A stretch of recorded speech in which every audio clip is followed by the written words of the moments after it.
different paths. While the Tennessee Titans use their franchise tag on last year's leading rusher Derrick Henry, the Rams may be considering a future without Todd Gurley. Our Jeff Darlington said yesterday on SportsCenter that Gurley is likelier than not to be traded from the team. Gurley has suffered through some injuries. He signed a 4-year, $60 million extension in 2018. Now, the Rams have decisions on Gurley's contract and future. In 2020, he has a base salary of $5.5 million.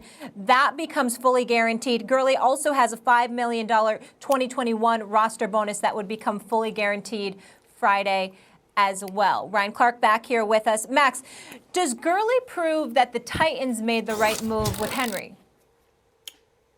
It does. I hate to say it, but it does. And any running backs watching this show, I'm sorry, man. Like, this is the way it is. This is the argument, in fact, for drafting running backs high in the draft. Saquon Barkley, Todd Gurley, Ezekiel Elliott. This is why you can, in fact, in my view, spend a high draft pick on a difference-making kind of running back. The argument against that is you can approximate that value later in the draft. And maybe you can. But if you're not sure about the later guys, but you're sure about this guy, you can take him. Why? Because running back is a skills position that literally hits the ground running. Immediately, basically from week one, a great running back is already basically all pro. They can already help you. You're not going to waste 2-3 years developing them. Of course, they get better. Their timing can get better in different aspects of their game, but they're basically very valuable. They are very valuable from game one. So you're getting all that value. Then eventually it's time to pay them. Why pay them? Franchise them. Time to pay them again? Franchise them again. And at that point, they're 27 years old, and you say, okay, here's your guarantee. It ain't $100 million, it ain't 80, 50 million. Here's a $20, $30 million guarantee because you only got about 2 years left. So you can juice them. I hate to say it, but it's true. How's the Gurley contract working out? It's a brutal position. Physically, he can't stay on the field, and when he is frequently, he's not the same guy. How's it working out when teams give out Le'Veon Bell, big running back contracts, versus franchising them? They're going to get the best of Derrick Henry next year, and they're committed for 1 season.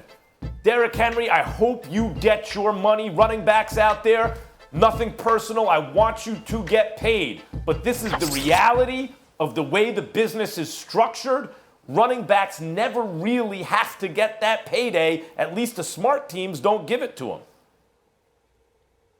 Listen, I'm all right with that thinking, so long as we all are all right when a running back holds out. I don't want to hear anybody complaining about running backs. You have one good year, you're only 21, 22 years of age, you just got into the league, and you want your money. I don't want to hear any complaints about that, because you talk about individuals that are having, things held against them just because of the position that they play. It could be nothing that they've done. What did you just say, Max? You know what, Derrick Henry, you 25 years of age, all right, franchise him. Then franchise him again. Then he's 27 years of age. Okay, that's close enough to 30, so that's the perfect excuse not to pay this guy. And what I'm saying to you is that's the kind of stuff that simply can't happen. We can't go by that. You got to look at it from that perspective and say, you know what, something's got to be done in regards to that, because that's just a damn shame that it is that way. But it is what it is. All I'm saying is, if you're Derrick Henry, I think there are exceptions to some of these rules. For example, he's everything to the Tennessee Titans. There's no way on earth that Ryan Tannehill would have had the year that he had once he came in for Marcus Mariota if Derrick Henry was not there.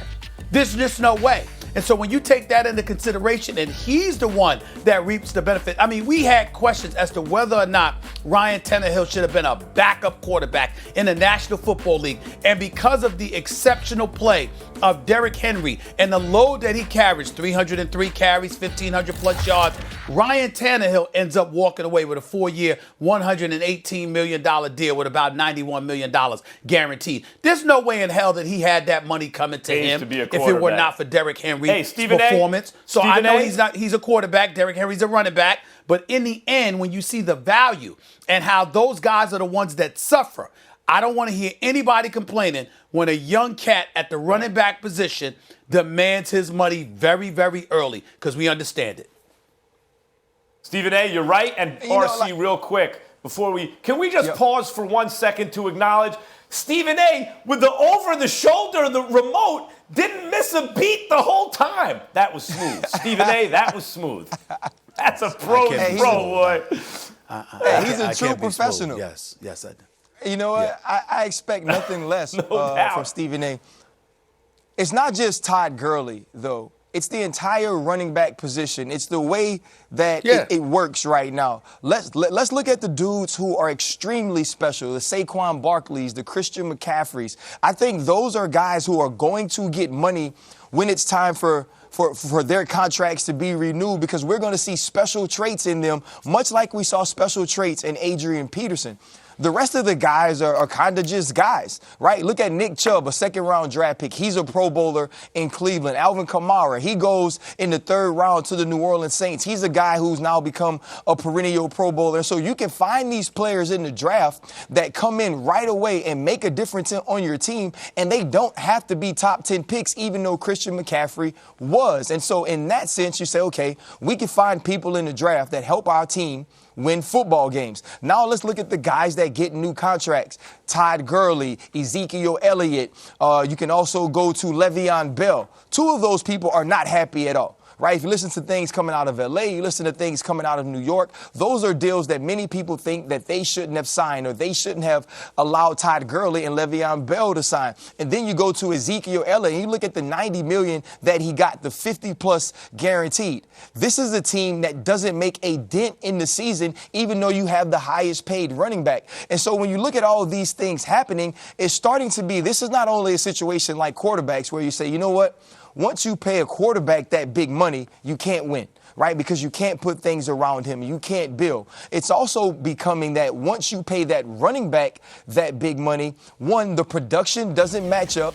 And even if you get production, the production doesn't bring you championships. So when you put all of that together, if we were making gumbo, that would be a terrible pot of gumbo to eat, because all it points to is that running backs shouldn't get the top dollar. Running backs should be franchise. Running backs should be people that you pay well to keep them on your team, but you don't give them top of the market money every time it's their turn. And I think Melvin Gordon got a little bit of this when he came up. He wasn't a special talent. His numbers weren't exceedingly great, and the Chargers held out on giving him money. Now he's in limbo trying to figure out what his next step is going to be. And I think we're going to see this with more and more teams. So yeah, if you're a running back, you can hold out. But at some point, you're going to have to realize this is what the value of my position is, not just this is what the value of what I bring to a team. Yeah, you're right. Hey, Ryan, you're right. Like, the running backs who wind up getting franchised a couple times, really what's getting taken away from them more than anything is the guarantee. And it's a brutal position. It's a messed up, like, job. Once upon a time, running back was the glamour spot. They made a lot of money relative to other positions. It's a bad deal now. They're very important to offenses. They're asked to do a lot of things nowadays. Their shelf life is short, and they don't get guaranteed money. But at least the ones who get franchised do get paid. If you get franchised a couple times and then guaranteed 20 or 30, when you add it all up, there might be $80, $100 million there. That's a nice career. What about the running backs who are seen as, you know what? They're not really difference makers. They're never going to get franchised or paid. You know, I think that's the wrong issue, Max. I mean, I'm not saying you're wrong about what you're saying, but I think that's the wrong issue to focus on. And hear me out, guys. We live in a day and time where obviously a level of priority has been placed on protecting the quarterback, right? We see some of the rules that have been implemented. I mean, you set up there, you pass gas, you might get you might get penalized for crying out loud. You touch them. I mean, we've seen guys that have missed the quarterback and got penalized for crying out loud. Okay, what about doing something for the running backs? And here's what I'm talking about. If you recall, when the Dallas Cowboys didn't want DeMarco Murray any longer, that was after he had rushed the ball for, I think, like 392 carries that season. All right. This dude touched the ball so much. And then they said, okay, because of the wear and tear on you, this is not the way to go. So what would be wrong if the running back sat up there and said, you know something? Y'all should implement a system, or we shouldn't want to be a part of a system where we got to run the ball more than 220 times a year because y'all are devaluing us. Y'all are using our level of productivity against us. Derrick Henry rushed the ball 303 times. He averaged over 5 yards a carry. He rushed for over 1,500 yards, led the league in rushing, okay? And Ryan Tannehill gets paid? Right. So what's wrong with that picture? Yeah. You're right, Stephen A. There are pitch counts in baseball. There are pitch counts in baseball basically to preserve pitchers' careers. Yeah. Protect their bodies. Ryan, thank you so much for being with us. Listen, maybe Gurley will want to take his talents down to Tampa as well. Apparently, a lot of people want to head down there that way now. Ryan, we'll talk to you soon. Go to when Pittsburgh. We come back, another LSU Tiger. Yeah, you guys certainly don't have Bell anymore. Will join us. Super Bowl champion Tyrann Mathieu will be here. Lots to discuss with him. All the latest NFL news. Keep it locked.